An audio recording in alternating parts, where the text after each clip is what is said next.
Bentornati tra le campagne del Cuneese. Oggi vi porto in un campo di grano dove il tempo sembra essersi fermato. Perché la protagonista di questa giornata è lei, la Laverda 255 LCS, una mieti trebbia che ha fatto la storia dell'agricoltura italiana. E oggi la vedremo ancora in azione tra il rombo del motore e le spighe dorate che cadono una dopo l'altra. Preparatevi, perché questa non è solo trebbiatura, è un pezzo di storia che vive ancora oggi.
E anche per oggi il grano è raccolto.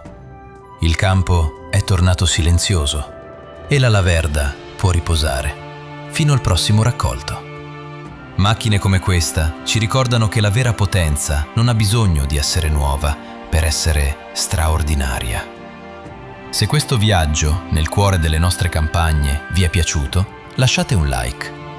Ci vuole solo un secondo, ma per noi fa davvero la differenza.